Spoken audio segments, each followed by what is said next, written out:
Bismillahirrahmanirrahim. Assalamu alaikum everyone. In this video tutorial, we are going to continue our discussion about plotting of signals. We have already done the first step, which is basically the definition of time vector, which means we have done with the interval of the signal, right? Now we are going to discuss how one can actually define the signal's value. For example, in this signal x of t, the signal's value is t square plus 2. So we will learn how one can actually write this equation in MATLAB environment. So let's go to the MATLAB environment.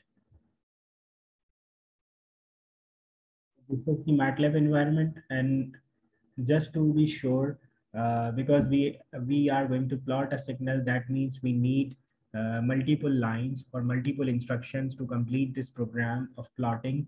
So we will generate a program file which is in MATLAB call M file, right? So to start a new M file, there is an option called new M file. Just click on it. You will have an editor. So in this editor, you can write multiple lines, and you can also test your output in command window, right? So let's say I'm gonna use the same line that I have already done in the last tutorial to define the time vector, which was line space minus 3 comma 5 comma 100. So this was the line which was responsible to generate the time vector of containing elements of 100 points, right? And between the interval minus 3 and 5. Okay, now let's talk about the main idea of this tutorial, which is basically the signal's value. And we know that the signal is basically what t square plus 2. Remember the signal I have shown earlier is basically what t square plus 2 for this interval, right? The interval is minus 3 comma 5, right? So how I'm going to write this code? X is a signal and its value is t star t. That means t square plus 2. That's it. This is the definition of the signal. That's how you write the signal.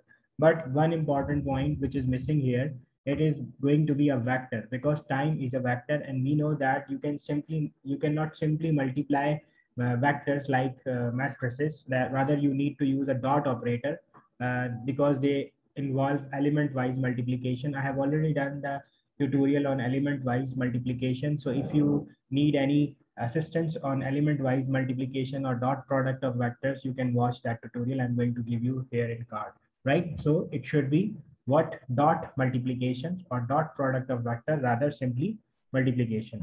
And that's it. This is the definition of the time. And then you simply write plot t comma x. This is the command I'm going to explain you in the next video tutorial in detail. But because in this command is going to give you the graphical picture, right, of the signal that you have just generated, right? So I'm not going to explain this command, because for this command I'm going to create a separate tutorial. But this signal's value, which is the important focus of this video tutorial, I'm going to explain is right. So if I'm gonna run this code, there is a button, right? If you see this button, it says save and run. When you press it, it asks you for the name, and let's say it is going to be test plot 2.m. Usually extension is .m. If you do not use any extension, it will automatically by m, right? Or .m, right? So that's it. If you see the graph, the graph is already plotted here. There are various points to notice that the signal's value, the time value is basically from minus 3 to 5. And the graph is quite smooth because we discussed in the last video tutorials, we have created a denser time vector. That is why the graph is smooth. Furthermore, the value of the signal, this graph, the vertical axis is shown for the value of the signal. And this value of the signal is defined from 0 to 30 range. Furthermore, we don't see any discontinuities because signal was quite defined for the complete interval. That's something that we need to also understand. Okay, for this purpose, I want to just show you that there are the signals in which you can see that, for example, this signal was actually defined only for minus 3 to what 5. Remember, that was the definition. But it is quite possible that you might have a signal which have multiple definitions. For example, this signal will have t square, only t square as a definition from minus 3 to 0, and it may have a definition t squared minus 2 for the next part, which is from 0 to 5. So in this way, we cannot simply define this signal using the same approach. So in this specific case, what I'm going to do, so let me show you the graphs. Okay, this time we need to define it in two parts because we know that this signal has two pieces of definition. So this is going to be piecewise definition, right? So how I'm going to do it is basically it will have a t square. So it will be simply t square, and it's not simply x, rather it is x1 because it is part of the signal. And furthermore, we will have to also define the interval, which is basically dot star, because we are going to multiply it with the time vector as well, for which is it defined, and that should be from t greater than minus 3. Okay, you can also write t greater than or equal to minus 3 dot star and t less than 0. Okay, so either time vector is less than 0 or t is greater than minus 3. That means we are talking about the very first part of the signal. That's it. Okay, the next part, which is x2, the second part of the signal, that should be what t dot star t, that means t square minus 2. And then again, we need to define a time vector, which is basically t is greater than or equal to 0.